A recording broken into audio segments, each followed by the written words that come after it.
here, and today we're doing another review, this time for Subnautica, released, I guess, officially in 2018.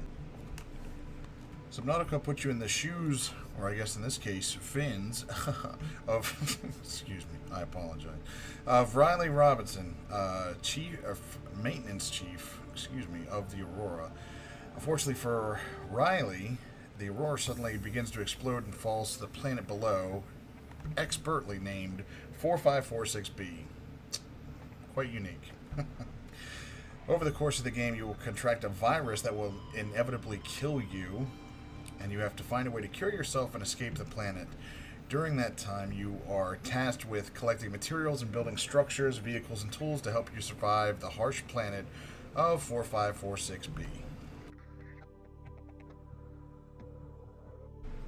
Starting off with the pros, and boy oh boy is there a lot of praise to be said about this game. This game is absolutely beautiful. Even playing years ago when I did, and having, a not so great PC at the time, the game looked great, and it looks even better now with all the graphics cards, upgrades, and everything else I've had on this PC. Even the structures that you find from your fallen crewmates is aesthetically pleasing to the eye, even though they are dilapidated, covered in underwater growth, whatever the case is, half destroyed. Everything just looks so beautiful in this game. The story itself is also pretty exceptional when it comes to crafting open world games, whereas most games kind of phone in the story just to get you to go from one place to another. This story actually exceeds on it. Gives you plenty of audio logs to listen to and a scanner to get to know your aquatic neighbors, the world around you, everything else. It just makes you really feel invested into the game when you play it. Also, the game does a great job of making you feel small and helpless when you're alone in the water. Some areas you go to in the game, you can't even see anything in either direction. For me personally, it filled me with dread. Not to go too much into it, but I'm actually terrified of the ocean, and this game had me in moments where I almost had to stop and take a break. The first time the Reaper Leviathan latches on latches onto your sea moth was particularly terrifying. I had to, the first time I initially played was, oh god, it was awful. It was truly terrifying. So, but, and even still, even after that happening hundreds of times, by the amount of times I've played this game, still gets to me. It's horrifying. But horrifying in a good way. This game is amazing, and I love it. Now for the cons, and happy to report there isn't a lot to gripe about here. One thing I would say, which is apparently has been patched recently, is the lack of structures you can make. Now, granted, you can make as many structures as you want, and as nice as they are, it's basically the same room besides the moon pools and containment rooms and things like that. It's basically white tube, white room, big, small, sometimes a circle. So not a lot of variety. So, but I know with the newest game, they've come out with, they basically ported over from Below Zero into the new game, which helps it with a little bit of variety, but I'm, I guess, speaking from when it launched, or when I played it, I guess. So, I guess that's sort of a con. You be the judge. Another con is simply from a creative design aspect, that there's no actual guns in the game. From what I understand, the creator of the game has taken a hard stance on gun control. Whether you agree or disagree, he made it so that Alterra mimics those beliefs. From a lore perspective, Alterra basically responded to a massacre at one of their outposts with an equally hard stance on no firearms, which is why throughout the game, among all the blueprints you can get, the closest thing you can get to a gun is actually the stasis rifle.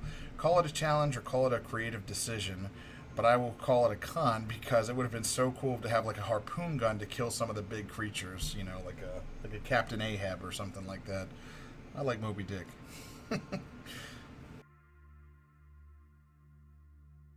Now for the highlight of the game, and I have two. First is when you first emerge from the life pod at the beginning of the game, admiring the beautiful waterscape in front of you, and then just simply jumping in and getting ready to explore the world in front of you.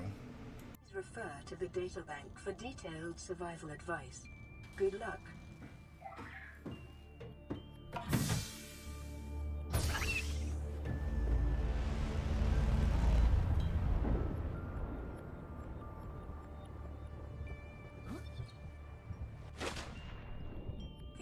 suffered orbital hull failure. Cause unknown. 0 human life signs detected.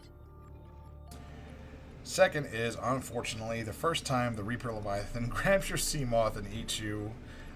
Truly terrifying, terrible stuff.